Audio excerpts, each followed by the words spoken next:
Hello everyone, happy Sunday. আজ সকাল সকাল তাড়াতাড়ি উঠে গেছি। অন্য সানডেতে দেরি করি, আজকে একটু তাড়াতাড়ি উঠে গেছি একটা কারণে। তো এখন দেখো শুনুকে আমি খাবার দিলাম।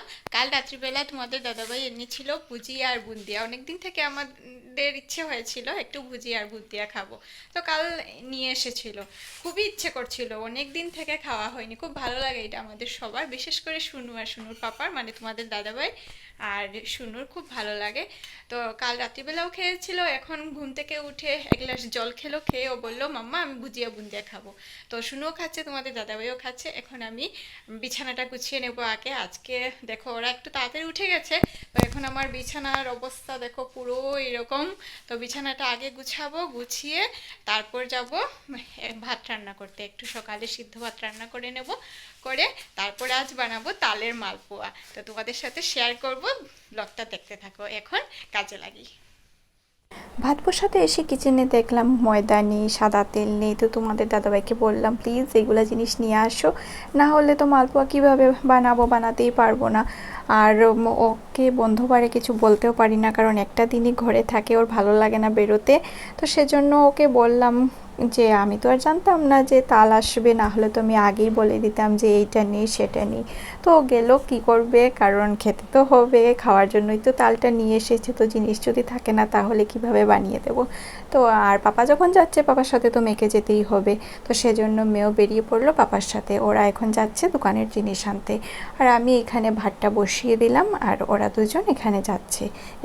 আর পাপার সাথে বেরোনো মানেই তো বায়না আর বায়না। সেজন্য তোমাদের দাদাভাই বলে না ওকে নিয়ে যাবো না, রাস্তাঘাটে শুধু বায়না করে। তো আমি বললাম নিয়ে নাও না, কি করবে আর, একটা মাত্র মেয়ে, একটু একটু বায়না করে, সাংঘাতিক তেমন কিছুই চায় না, আমার সাথে গেলেও তো বায়না করে। সকালের ভাতটা বসিয়ে ভাবলাম তালের রসটা নিয়ে নেই, ওনারাও তো দোকানে রয়েছেন। আর এখন তো এমনিতেই করবো না, করবো সন্ধ্যার সময়। আর যেহেতু এই তালটা তেতো হবে দেখেই মনে হচ্ছে, তো সেজন্য তেতো রসটাকে তো ফেলতে হবে। তো আগে নর্মালি এইরকম রসটা নিয়ে নিলাম, তারপর একটা কাপড়ের মধ্যে তালগুলো ঢেলে নেব, ঢেলে ঝুলিয়ে রেখে দেবো। তো কিচেনে রান্নার আয়োজন করছি, বাদাম ভেজে রেখেছি, আর কচুটা একটু সিদ্ধ বসিয়েছি। এখন কচুর দিন, তো কচুর শাক আমাদের প্রায়ই হয়, আর বাদাম দিয়েই হয়। তো আজকে আর রান্নাঘরের ভিডিওটা তোমাদেরকে দেখাতে পারলাম না, কারণ এদিকে ভিডিও করতে লাগলে তালের ভিডিওটা ভালোভাবে দেখাতে পারবো না। তা রান্নাঘরের কাজ ভিডিও না করি তাড়াতাড়ি করে নিয়েছি। তো রান্না করেছিলাম আমি সয়াবিন, তো আমাদের থাকে, প্রায়ই থাকে, কারণ তোমাদের দাদাভাইয়ের খুব প্রিয়, আমার শাশুড়ি মায়েরও খুব প্রিয়। তো এইটা ওনাদের প্রায় ডেইলি থাকে। আর করেছিলাম কচু শাক আর মাছ দিয়ে টমেটো দিয়ে একটা তরকারি।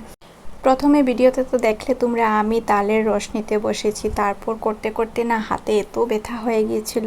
তোমাদের দাদাভাইয়ের সামনে শুধু একবার বলছি আমার যে হাতে ব্যথা করছে। ও কী করেছে, ও এসে আমাকে বলছে আমি করে দেবো, আমি বললাম হ্যাঁ হ্যাঁ দিয়ে দাও, তা ও দিয়ে দিল।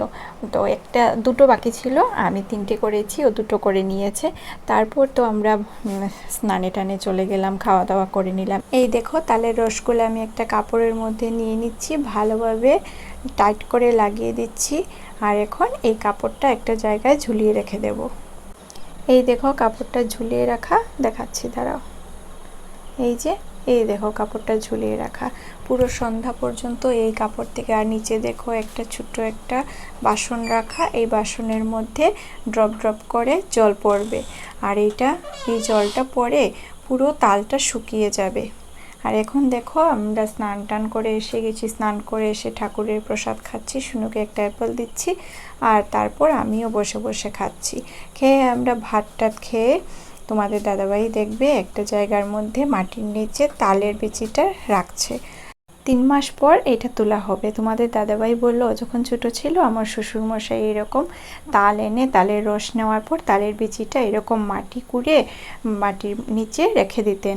তো তারপর ওরা কি করতো, এরকম কিছুদিন মানে ও বললো 3 মাস পর উঠিয়ে উনি দিতেন, ওরা খেত, খুব নরম হয়ে যায়। তো আমি শুনে বললাম আমি তো কখনো খাইনি, তো আমাকে খাওয়ানোর জন্য তোমাদের দাদাভাই এই কাজটা করলো। আর কি মশা ছিল এখানে, খুব কষ্ট হয়েছে, আমাকে খাওয়াবে বলে এই কষ্টটা করেছে। তো এখানে দেখো আমি সব রেডি করছি, এখনও এসে তোমাদের দাদাভাই বললো দাও আমি মেখে দিয়ে দিই। আর এই দেখো তালটা পুরো মানে একটা শুকনো হয়ে গেছে, জল এক ফোঁটা নেই। কারণ হলো এই জলটা তো সব আমরা ঝরিয়ে নিয়েছি, জলটা যদি থাকতো পুরো তালের মালপোয়াটা তেতো হয়ে যেত। এখানে দেখো তোমাদের দাদাভাই মেখে দিচ্ছে, আর সত্যি এত নরম হয়েছিল। আমি যদি মালপোয়া করি আমি একটু আগে ভিজিয়ে রেখে দিই, কারণ আমি তো ওর মতো এত মানে নরম করে মাখতে পারি না, তাই আমি ভিজিয়ে রেখে দিই, সময়ে এটা নরম হয়ে যায়। নরম হয় কিন্তু সময়ে নরম হয়ে যায়। কিন্তু তোমাদের দাদাভাই মেখে দেওয়ায় এত নরম হয়েছে, সাথে সাথেই আমি করে নিয়েছি। তো মেখে টেখে সব রেডি করে দিয়েছি, আর আমি শুধু এখানে তেলের মধ্যে দিয়ে ভাজলাম। অন্যান্য সানডে একভাবে যায়, আর এই সানডেটা হয়েছে আরেকভাবে।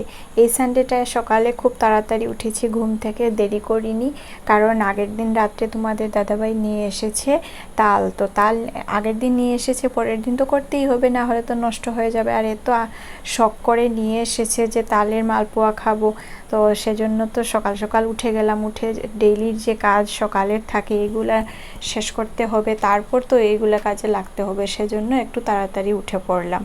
আজ খুব ভালো লাগলো বরের হাতের তালের মালপোয়া খেয়ে। তোমাদের দাদাভাই বললো সবসময় তো তুমি এটা সেটা বানিয়ে খাওয়াও, একদিন আমি তোমাকে বানিয়ে খাওয়ালাম তো কি হলো, আমার তো ভালোই লাগছে।